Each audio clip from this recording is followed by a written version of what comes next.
Good morning, everyone. I'm Kimberly Achalia with PHCA. Thanks so much for joining us for today's webinar, Sales Operating Framework, the What, presented by Ronnie Fogelman. A few quick updates to share before we get started. This webinar is being recorded and will be made available on the PHCA website. The webinar has been approved for 1 continuing education credit for all attendees. For those who provided a NAB number, credits will be uploaded within the next 2 to 3 weeks, and we'll also share certificates with those in attendance. As we begin today, all attendees should be in listen-only mode. Please feel free to submit your questions via the chat icon on the bottom of your screen, and we'll make sure to answer as many of those questions as possible at the end of today's presentation. And now I'll turn it over to Ronnie. Okay, thank you very much. And thank you to Pennsylvania Healthcare for inviting me to do this second podcast. Good morning, everyone. This podcast is the second in the series on the suggestions on how to operationalize our sales systems. And the second one is on what we're going to do. So one of the things that I see often when I go into new communities that I'm working with is there seems to be a very, very strong focus on a clear operational system for clinical, which I love. I think that's a great system. Things work very smoothly when we have a system that's working. We also have a great system for financial, I think, in most of our communities, where we know exactly what's going to happen. We know how we bill, we know when we need to bill, we know what happens when people don't pay, what is our next step. But sometimes I don't see that as clearly defined in the sales category.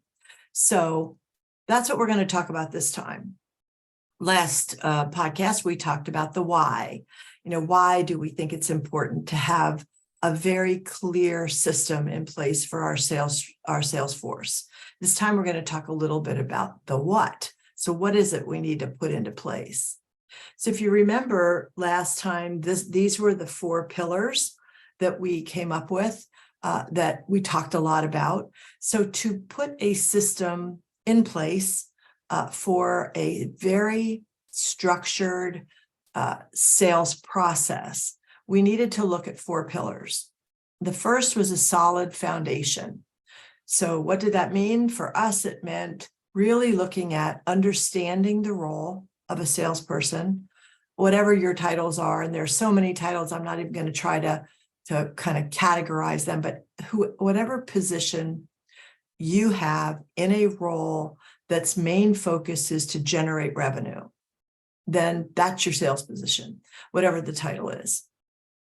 And when we look at how to choose that person, or what type of person, or what are we looking for? What do we want them to do? What type of attributes does the successful candidate have? That's the solid foundation.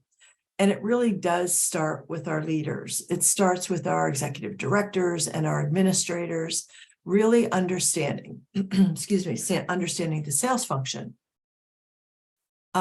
Very often, our people in our leadership positions have not come up through sales. They maybe have worked with salespeople, but the sales position is vastly different than many of the other positions in your building.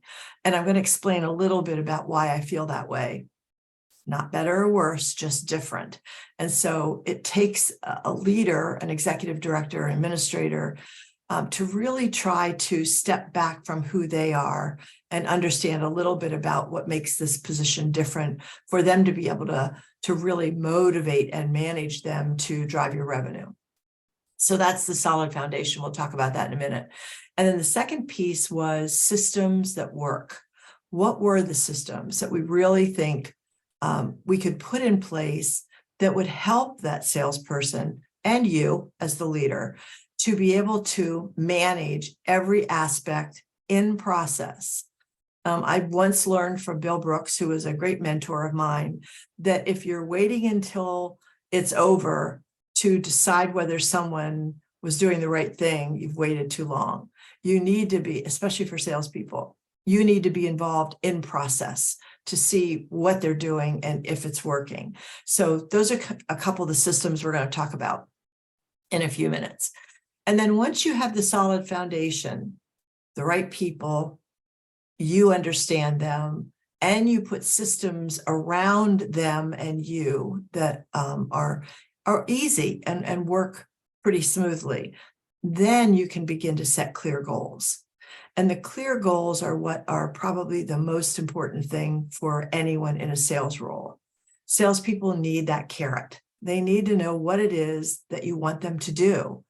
And we're going to talk about some ambiguous goals and some really crystal clear goals as we move through. But very often what I see are goals that are just a little ambiguous, because if you've never been in the sales role, you're not quite sure what it should say. So we're going to talk a little bit about that.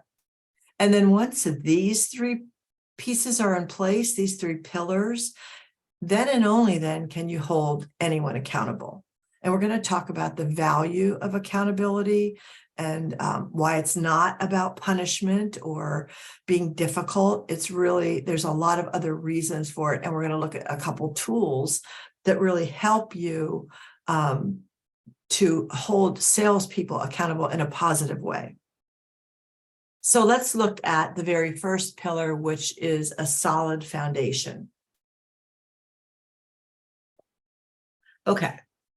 It begins with the job description. It's the very first thing that I ask for when I go to a community. When they're brought, usually I get brought into a community when they believe that they've tried everything and they don't know what else to go because nothing seems to be working. The very first place I go is the job description. So do you, when you write a job description, have you clearly defined to the salesperson what it is you expect of them? Because left to their own devices, I'm going to include myself in that sales role, we're going to make it up based on what we think it means. And very often that's not what you think it means. So here's a couple ambiguous ones that I see very, very often. Build relationships in the community. Well, that's wonderful. And I can do that. And I probably will tell you every day of the week that I do that. But what does that mean? And how do you measure it? And you're going to measure it with occupancy, but that's really not fair because that's not quite what you said. So think about how build relationships in the community can be a little bit more clear.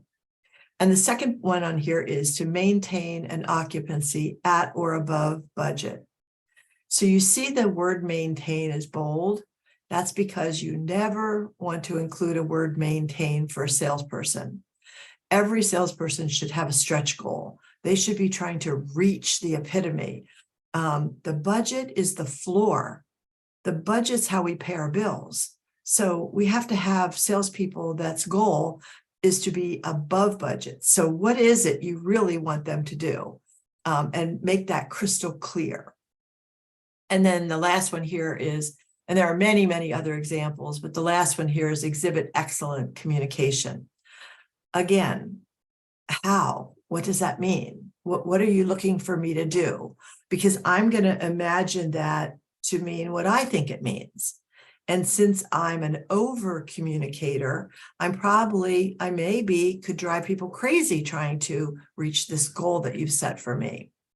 So under clear expectations are a couple examples of, and remember, we never can do this perfectly. We can never try to assess what we think they're going to think, but at least we can be a little bit more clear. At a minimum, conduct a monthly or as needed review of key accounts to determine a strategy and success of external calls. So I put a minimum here. It has to happen every month or at least monthly. Maybe I need it to be more than monthly because you've added as needed. It has to be key accounts. So it's not anyone in the community, it's your key accounts. And we have a goal. The goal is to determine the strategy and the success of the sales calls. So we're being a lot more specific here for our salespeople. So develop and implement regional sales marketing plans and strategies resulting in increased whatever, you fill in the blank. So here we're asking our sales manager to be very specific. I want you to develop and implement a regional sales and marketing plan and strategy that results in something, whatever that increased blank is. So I'm being very, very specific here for them. And then the last one is, again, this would be a management position, manages a monthly review process with operations, provides consistent feedback to operations on the progress or challenges, identifies performance situations, and responds appropriately to whoever that appropriate person is.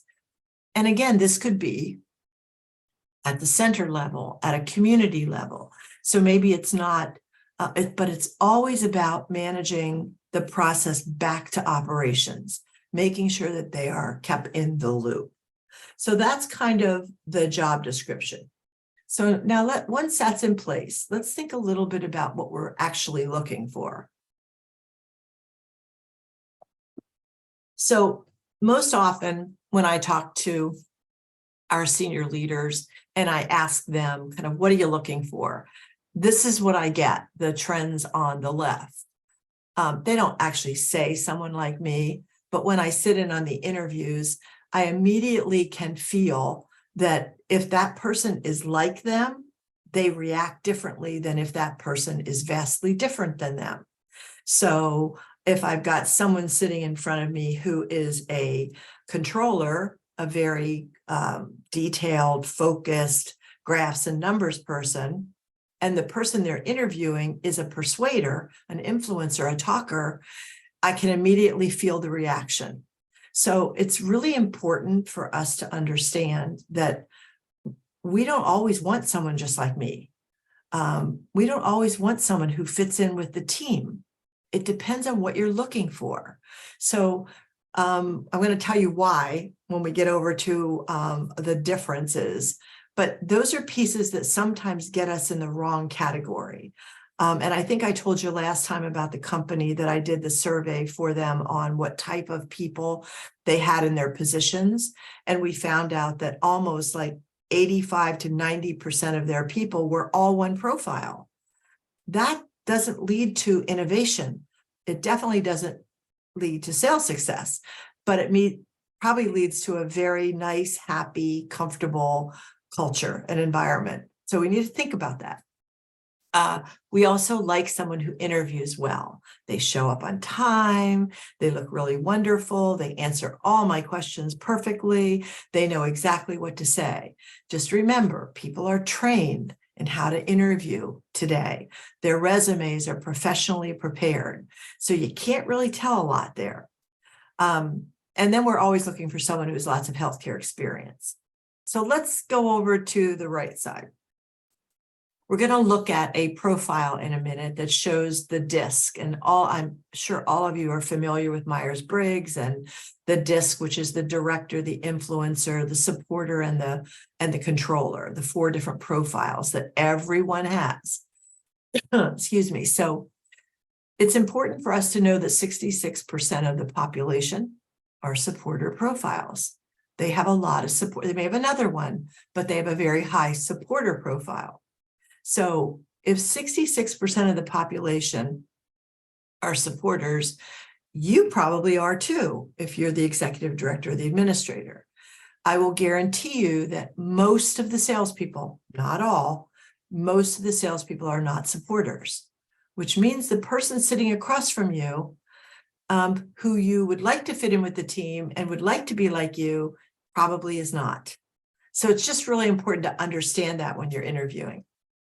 And then the final piece, which is lots of healthcare experience. I've always said I can teach you healthcare, but I can't teach you passion or resilience or the competitive spirit that a salesperson has. So that's kind of the reason that you're looking for different types of people. Excuse me. So now I'm just going to show you, this is an example of a profiling tool. It's the one I use, but there are hundreds of them out there. So just choose one. They are invaluable to your hiring. So if you just look up here at the top, these 2 areas here show you the 4 profiles: the director, the influencer, the supporter, and the controller.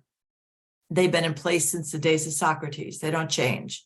Most people have one or two. And so you want to know that when you're interviewing someone, because if it's a sales position, do I want a high supporter and a high controller, or do I want an influencer and someone who's going to get things done, the director? So these are the profiles that you want to look at and realize that 66% of the population have a very high supporter. Salespeople most often are high influencers with maybe a fairly high D and maybe a low C. So that's kind of what you're looking for. This type of a profile also shows you over here for probably 10 to 12 different behaviors. Where does this person fall? So if you look at this one right here, you can see this person is not collaborative. They got a 0. They're very commanding, 85. What do I want? Do I want someone who likes the team meetings, loves meetings, likes to meet with everyone? They want to get everybody's opinion before they move on? Or do I want the person that takes charge and gets things done?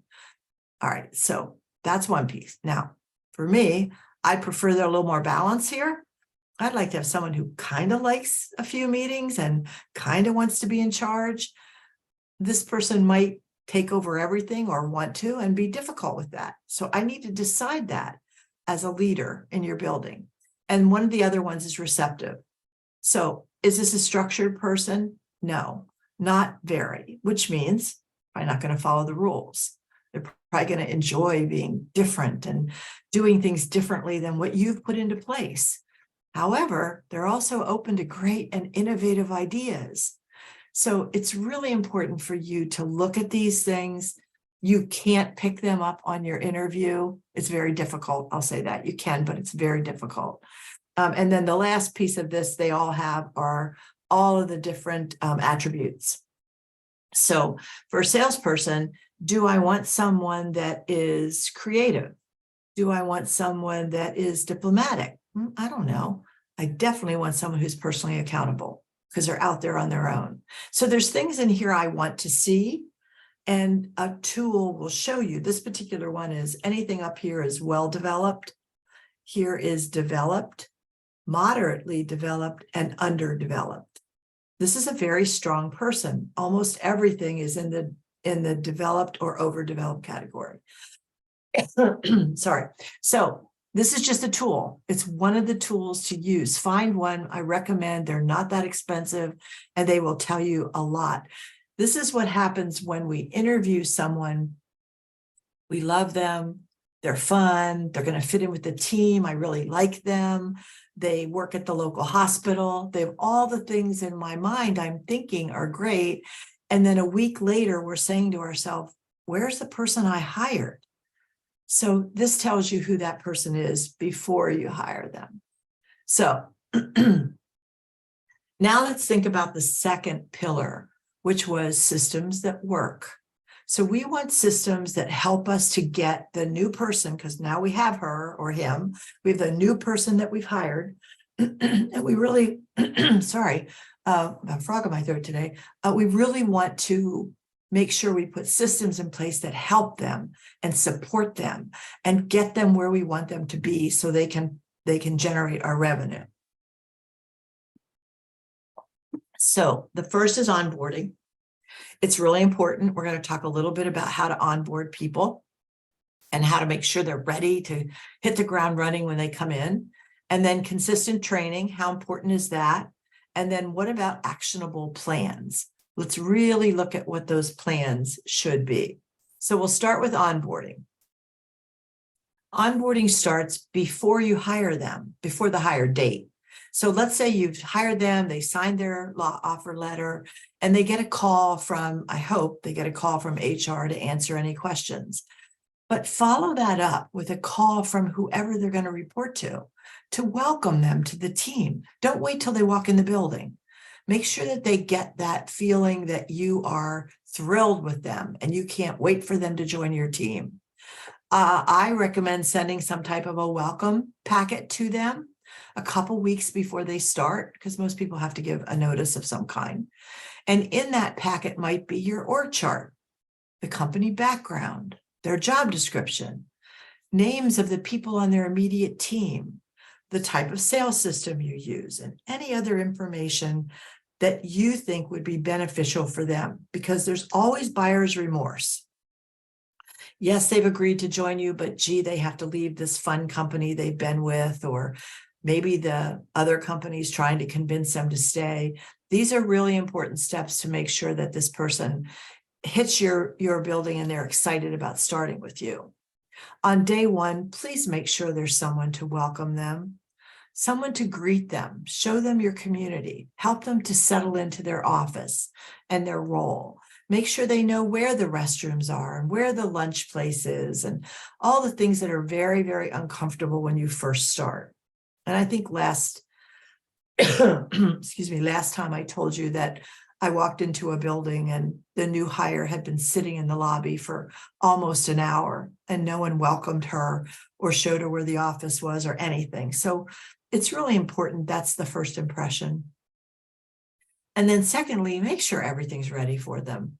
If you have a month, there's no excuse to not have their business cards, not have their email, their computer, their Wi-Fi, their office all up and ready to go. This is your salesperson.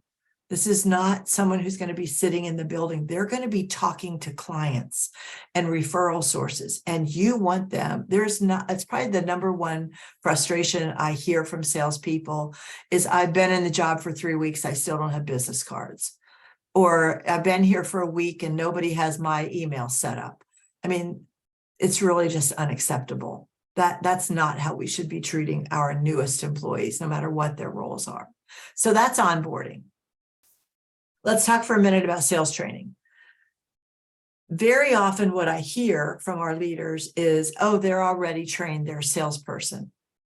I'm going to just go out on a limb here and tell you that so often I walk into buildings and what I hear when they say they've had sales training is really not sales training. They've been given something, or they've had something to read, or they had somebody one time 10 years ago come in and do a sales training for them. Sales training is not one and done. I think that, first of all, you need to choose whatever sales system works for your company. You maybe already have one, and that's wonderful. But make sure that that sales system is being implemented and used every day. How do you do that? You do that by making sure you have a sales training program and a coaching plan. Somebody from that company, or maybe your regional or your director, somebody needs to be out in the field, with your salespeople, observing, coaching, training, because if they go to a sales training and they return to the building and they don't do anything with it for 2 weeks, it's all gone. You just wasted all that money. So you have to make sure sales training is ongoing, maybe quarterly. I mean, I wouldn't do it monthly, but maybe a quarterly sales training to just advance their skills. So that sales training might be first quarter, we're going to do it just on the memory care product. How do we sell that? What do we say? What is the message that we want to take out to our different clients? And let's practice it. And let's make you really, really skilled at it. So, and we do that quarterly. So maybe the next one is on the skilled part of the building, or the next one's on independent living and the products and the programs we have to offer. Make sure your sales training is inclusive of all salespeople, and that includes anyone who's expected to sell on a tour. One of the things I talk to people about very often when I go in initially is, tell me about your tour. What happens? Where do you sell? And very often I find people selling the minute the person walks in the door, instead of taking them, taking them and interviewing them and talking to them and building a trusting relationship with them. And then on the tour is when you sell your product. And then you return back to the office to close the sale. So if that's happening, all the people that do that need to know how to do it. They need to know how to be a salesperson when they're on the tour, and they need to know how to come back to the office and close the sale. So please make sure all your salespeople, I even included my receptionist in sales training. Why? because they're the first contact. And I wanted them to know how important it is that when they answer that phone, they are the first contact, the first step of the sale. And then make sure you've got coaching going on. It's the number one.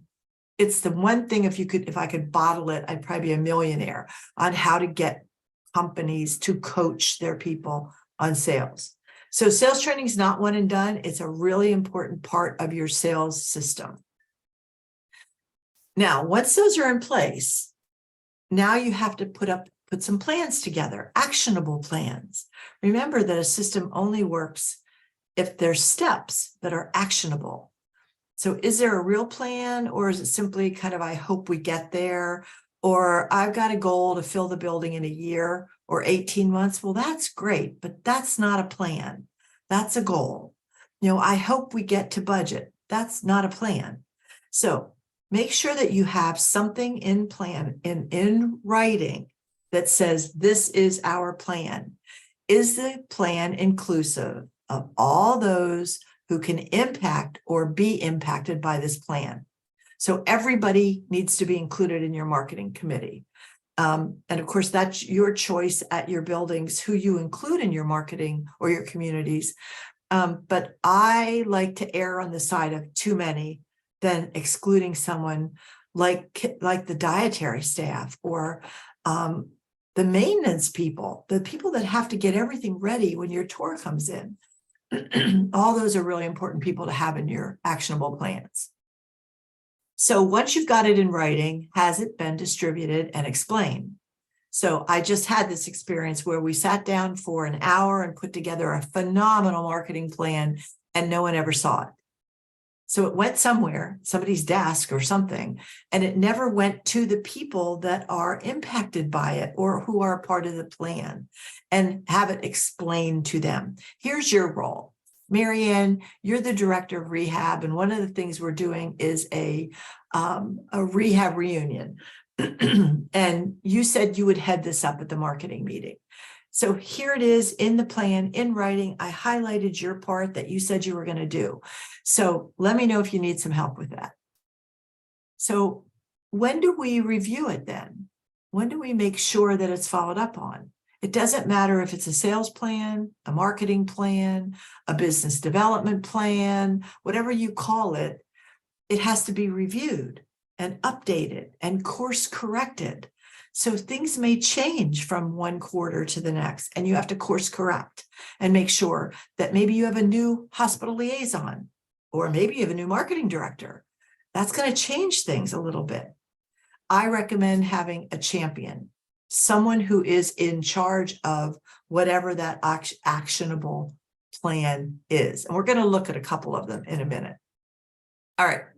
Now let's look at the third pillar, which is clear goals. So we want data and trends to help us.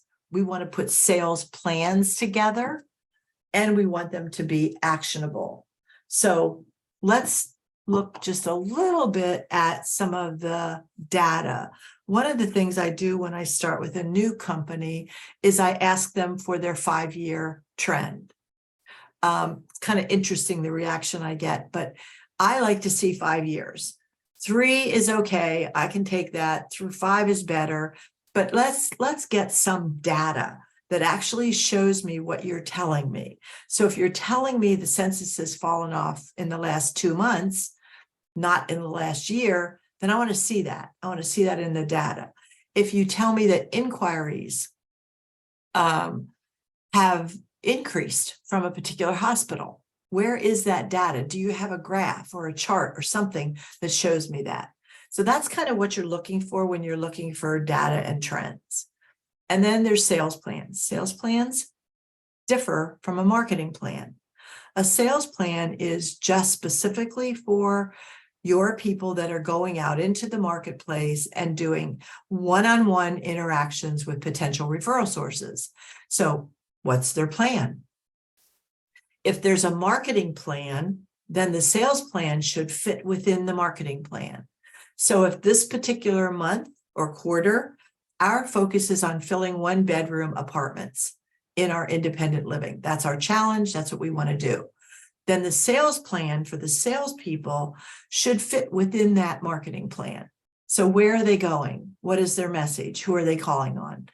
And then making sure it's actionable, making sure that there's a piece of it that we can come back and say, wow, look what we did.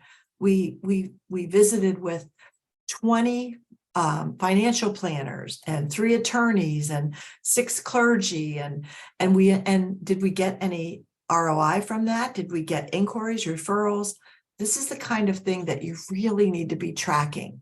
And for lots of reasons, we'll get to the accountability piece in a minute, but you want to be able to track that information. And these days with Excel spreadsheets and graphs, it's very easy to do. So let's look at a couple things here. So here's the first one, trends and data. So here's a couple buildings that have a community that has apartments and cottages. And you can look at this particular trend and you can see that this goes from 2019 through 2021 monthly. So it's a monthly graph.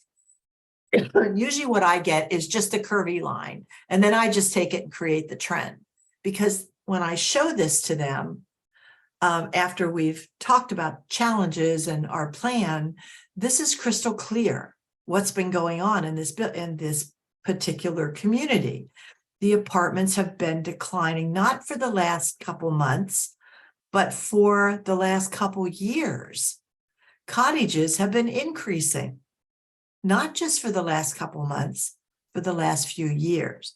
So if I look at just this piece here, like for these couple months here, I'm going to tell somebody that, we're in terrible shape. Our apartments have been declining for the last few months. Look at this.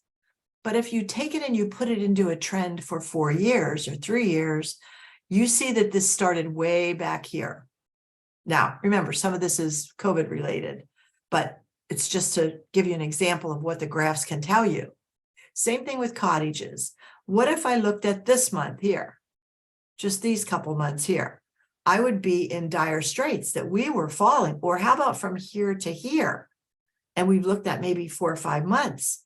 But when I look at the trend over the couple years, I see that the trend is very different than what I may think it is.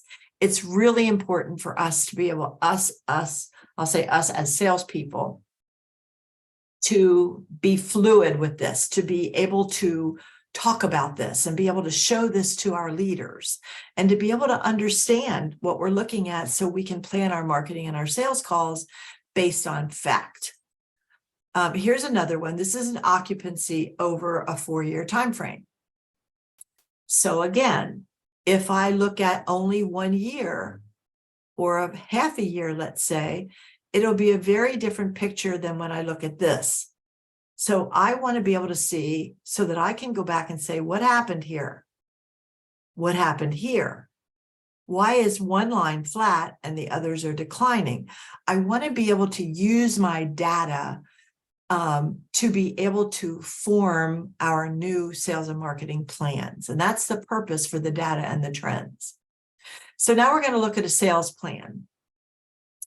And I'm actually, this one was difficult to read. So I'm going to see if I can, a new share. Oh, I'm going to try to do this and see if I can do this without messing everything up.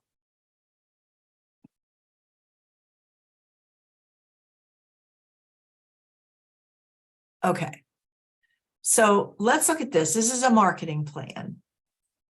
And I just wanted to give you an idea of if you're really looking at quarterly and thinking about what you want to do from a marketing perspective, you want to be able to look at the big picture. So the first thing anyone putting a marketing meeting together would look at is census information, whatever that is, whether it's occupancy, whether it's apartments. This happens to be independent living. So you're looking at 1 bedroom, 2 bedroom and suites. And I'm going to fill in what I've got open. What's my budget? You know, how much am I off my budget? Maybe last year. And I don't have to fill this in for every meeting, but I do want to know kind of where we are. So I can say to the team, here's where we are. Where do we want to be? And then I'm going to look at what we did from the last quarter. we said last year, these were the objectives we were going to meet. Did we meet them? Why not? What worked? What didn't work? What event worked? What didn't work? And then we're going to move into our goals for this quarter. Now, every plan usually has a place for 3 goals. That's fine. You only need 1 if 1 is all you really need to get where you want to go, but it's up to you. So you're going to do whatever plans you want to put into place. This is a marketing plan. So you're going to put so let's say the first plan is, I need to see my 1-bedroom apartments go from 10 available to 5 available in the next quarter. That's a SMART goal. It's realistic, it's measurable, it's time bound. So I'm going to put that right in here. And then down here, I'm going to put all the things we're going to do to make that happen. Nothing goes on this plan that doesn't meet the goal you put in place, because you want it to be clear, concise. Everybody knows what they're going to do. The salespeople know, the department heads know. This is how we put together a quarterly marketing plan. Now, let me see if I can get back to where I was here. New share. I want to show you a sales plan. Here. Sorry about this, but I think this is the best way. I tried to put these in the slides, but it's much better to actually see it. So I want you to think about this. Remember, we talked about, just going to check my time here. Okay. Remember, we talked about making sure that the sales plan for your salespeople fits in the marketing plan. So let's assume we're going to go with that 1-bedroom apartment. So 1-bedroom, 1-bath apartments are difficult. So I'm having a hard time filling those. So that is the number 1 goal on my marketing action plan. When I get to the steps of the marketing action plan, there may be many things on there. I might do an event. I might do a model room. I might do make sure the rooms are ready 10 days after someone leaves, whatever the pieces are that you think you might need. And then make sure that your sales plan actually matches that. So now I'm going to go to my salesperson and I'm going to look at this and say, okay, when am I going? Where am I going? Who am I going to see? Why am I going there? And what do I think the result of this call will be? And then what is the next step when I go? So this is a weekly report that salespeople do. Top part of it is what they did for the week. The bottom part of it is what next week's plan is. So that it's ongoing. It helps you to really look at exactly what it is you're doing. And for an executive director or an administrator, this is an unbelievably easy tool. Because yes, everybody has all this in their CRM. I know that. I also know that it's very, very difficult for administrators and executive directors to have the time to sit down at their computer, go into the CRM, find the sales calls, and then decipher everything. This puts kind of 2 weeks at their right there in a picture. Here's what your salesperson did this week. Here's the result of what they did. Here's what they think their next step's going to be. And here's their plan for next week. So that what this allows you to do as a leader is conversation. We're going to talk about that in a minute. But it allows you to make sure you are having conversations with your salespeople about sales, about what they're doing. Because if you don't talk to them, then they're not sure that everything that they're doing is important to you, because you're not talking to them about it. Maybe you're only talking about, I'm going to go back to the screen here if I can find it.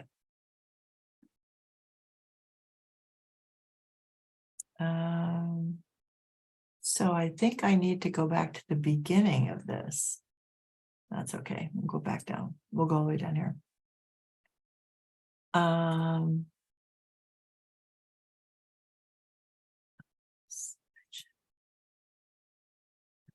Okay. So one of the things that having those sales tools allows an administrator and executive to do is something that I watched Bill Brooks, who was the owner and founder of the Brooks Group, a great mentor of mine. I watched him do this with his salespeople over and over again. He would, whenever he saw them in the hall, in the lunchroom, in his office, wherever he was, he would always ask them a question about something they were working on, or someone they talked to, or something they were doing. And it was always about them and their sales interactions. How did the training go at Happy Land? Tell me a little bit about your meeting with John the other day. I saw that you had that.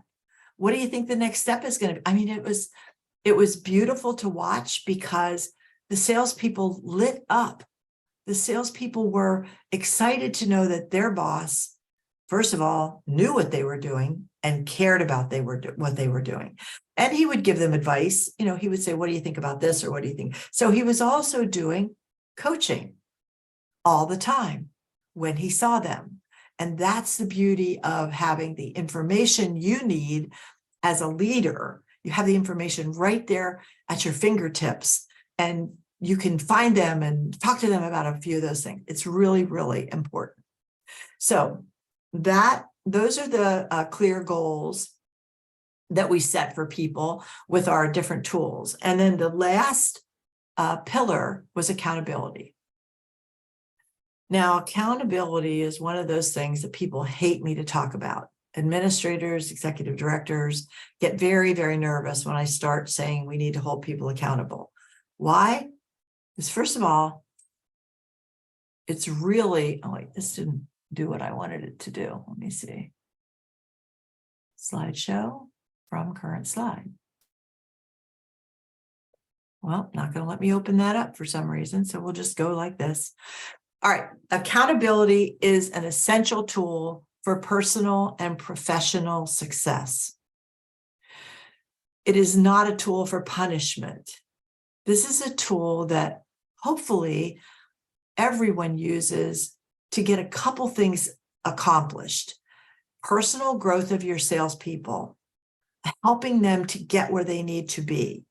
Once they have clear goals, once you have the right person, and you started them off right, and they're happy with all they've got, and you can give them some personal accountability and help them be professionally successful.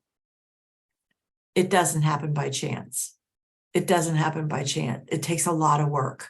You really have to understand what it is you expect of them and not just fill the building, which was my mantra when I started many years ago as an admissions director. I'd never been in healthcare. I'd been in sales, but I'd never been in healthcare. And the first directive I was given was, here's your desk, there's your phone, fill the building. No idea how to do that. No idea what that meant. So it's really important that you, as the leader, understand what it is you expect of these people on a daily basis and run into them daily. It doesn't happen by chance. You have to make it happen. They won't do it. The salespeople will not do this. So it really falls onto your shoulders. And it applies to everyone. So this is another touchy subject sometimes that I get into, that if you are holding the salespeople accountable, then you must hold everyone accountable. So you can't allow one salesperson who says, well, this week I'm just too busy to get out of the building and do my sales calls. You can't allow that person to say that if you're going to hold everyone accountable to, let's say, 5 sales calls a week or whatever your number is. It applies to everyone. So if you're saying everyone needs to attend sales training that has any impact on a tour, that means everyone. That means everyone. So you want to make sure that you are fairly executing your accountability across the board. And you just can't tell people. You got to check in. You're going to have to check in with them and make sure, I mean, maybe that's, I mean, I don't know how you guys do it, but when I was an admissions director many years ago, my administrator was always in my office. Used to drive me crazy, but she would just pop in, sit in the chair, tell them what's going on today. What are you working on? How about that one we talked about yesterday? Now, we were very focused on inquiries, referrals coming directly from the hospital. If you're independent living, even assisted living, the discussion might be a little different. What are you working on? How are your leads? How many leads have you called today? What kind of things are you hearing when you call your leads? Oh, well, they don't want to talk to me. Well, let's talk about some ways that maybe that will work. So your role becomes their mentor as much as their boss. And it really does help. It helps with the last point on here. It helps everyone to stay focused. You want to make sure that your people know that you as the leader expect them to be focused, and not just on the big goal out here at the end, the big goal of fill the building. That's always out there. Or get Medicare patients from the hospital. That's always out there. What is it they're doing day to day that you can help them with, that you can hold them accountable to? So that's kind of the accountability reason. It's really for them. So let's look at, get this to move, a couple ways to do that. So the first thing is to start with a review. Hopefully you are doing some of these pieces, and this is just reinforcing that you're already doing it. A 30, 60, 90-day evaluations. I know it's annoying. I know it's time consuming, but what does it do for your salesperson? The one thing to know about salespeople is they're usually high influencers. Almost all of them are going to be a high influencer. And then they may have a high D, which means that they got to get things done. They got to get it done now. But the high influencer takes them to be a visionary, a dreamer. They see anything as possible, and everything is possible. So sometimes they're bouncing off the walls because they've got so many ideas in their head, an idea a minute, and they don't always execute them. They need you to help them with that. The reason for the 30, 60, 90 is to say, okay, you've been here 30 days. How's it going? It's not punitive. It's to say, it's to say, what can I help you with? You've only been here 30 days. What have we missed in our orientation for you? What would you like to know more about? How can I help you? Would you like to spend some time with another experienced salesperson? What is it you need from me? 60 days. All right, you've had 2 months now. Where are your challenges? So talk to me a little bit about what we can do to get these numbers moving. They don't seem to be moving, or they're moving wonderfully and you're doing such a great job. But if you don't do that, that 60-day mark blends away and they're not sure, am I doing a good job? I know the numbers look good, but are they thinking it's me? Or gee, the numbers aren't good. Is that me? That's why the 30, 60, 90 days helps you. It also gives you the availability at the end of the 90 days to say, got it, you're doing good. Now we're going to move to quarterly. Now, quarterly evaluations are vastly different than 30, 60, 90. These really are an accountability measurement tool.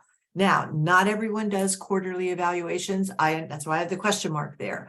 And I understand that if that's too much and you feel like you don't really need to do that. At least make sure you are doing annual. Please make sure you're doing annual on the date, not a month later, because now you've said the message you just sent is you're not important. Me coming in and sitting down with you for an hour and talking about the last year and what you need and how I can help you. You're not important. We're going to wait and do that 2-3 months from now. Annual evaluations are not meant to be punitive. They're meant to be a professional and personal growth. So please make sure you're doing it. I like quarterly. They're much shorter. They're really kind of just here's where we are. What do you think? How can I help you? That type of a thing. But at least make sure you're doing annual on the annual date or before. Now let's talk about daily for just a second. This is what I was talking about with Bill Brooks. This is what I was talking about daily. Make sure that you trigger somehow that you're going to run into your salesperson somewhere along the way, and you're going to have a little chat. Doesn't have to be more than, with Bill, it was, I don't know, 2 minutes, 3 minutes, maybe. It wasn't a long conversation. Those are your reviews. This is just, how's it going? Or, hey, I heard you were doing this. How'd that work out? How was the event?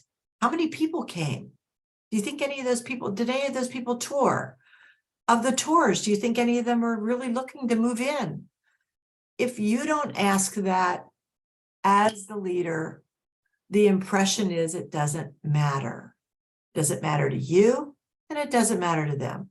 So if the event was okay, it was okay.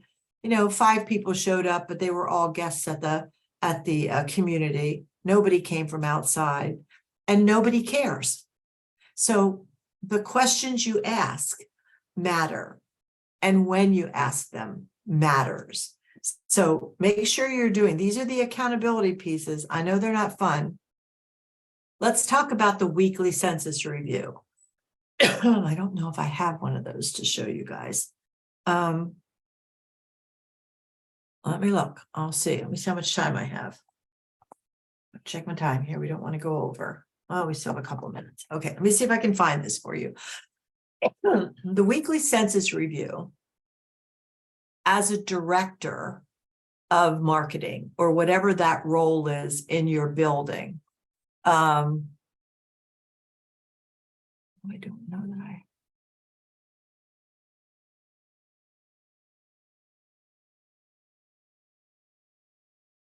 no, I guess I don't have it. So sorry. So let me, now, can I go back to what I was doing? Yeah. The weekly census review is a simple, very simple update that I give to operations, whoever operations is in your building. Sometimes it's clinical. Sometimes they want to know what's going on. Sometimes it's the executive director or an administrator, whoever it might be. It's a very composite. It says each week, here's our census and here's our budget. And here's how many sales calls I did, how many tours I did, how many move-ins I did, how many move-outs happened. It's all on one little piece of paper and that gets one little form that gets emailed to them weekly. Again, one of the most important lessons, I think, for salespeople to learn, because we're not good at this, is to manage up, to make sure that we are saying to our executive directors, this is what I've accomplished for the week, because they're really busy and it's really hard. So we need to make sure that it's not just simply accountability. It's really to say, here's where we are. I hope this is okay. They'll let me know if it isn't. And for you as leaders, it's focus. It keeps that focus on whatever it is you as the leader need them to do for you. It provides information up and sideways. And that's kind of what you want your salespeople to learn.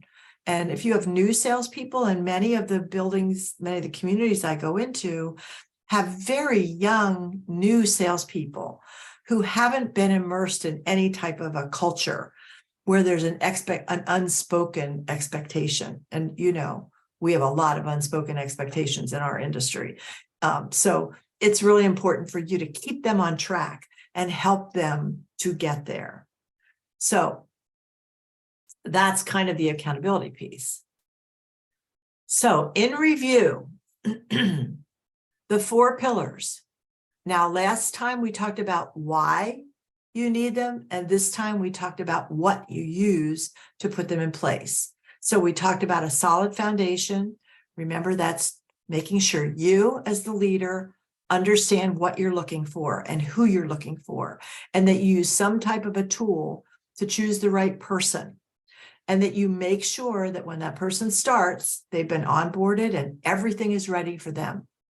And then once they get in place, we make sure the systems are in place, the systems that work, making sure that all those pieces that we looked at today are in place, and they have systems that work for them, whether it's a CRM system, whether it's a reporting system, whether it's a weekly report. All those pieces need to be workable and actionable. And then that gives you, when those two pieces are in place, that gives you the clear goals, because now everybody knows exactly. They're not ambiguous. They're crystal clear. We know what our goals are. We know what our marketing goals are. We know what our sales goals are. We have clear expectations from our leadership. And then that leads you to the ability to hold people accountable, because now you can say, we all talked about all this. All these are all things that we all agreed on. So tell me how I can help. What isn't working for you, and how can I help you? Which is, in my opinion, always our goal, is to see what we can do to help them. So I thank you very much. Again, remember, create sales systems that are as dynamic as your clinical systems, and we'll be in great shape. So I think at this point, I'm going to turn this over back to Kim and see if there's any questions that anyone has. Thanks, Ronnie. That was some great information. And I did put a reminder in the chat that if anyone has any questions, please feel free to submit those there. If something comes up after today's session, or you feel more comfortable asking your question in a private setting, feel free to email myself or Ronnie, and we'll be sure to address that at that time. And I encourage everyone to join us again on July 19th for our third session. And I don't see any questions coming through at this time. Ronnie, I don't see your, do you have a slide with your email, or I can put it in I'll put it in the chat. Yeah, it's Ledrock. Yeah, I guess I don't have mine up there. I have my phone number. That's okay. But it's Ronnie@ledrocksolutions.com. All right, perfect. And I just submitted mine in the chat as well. And we will see everyone again on July 19th. Thanks so much. Okay, thank you.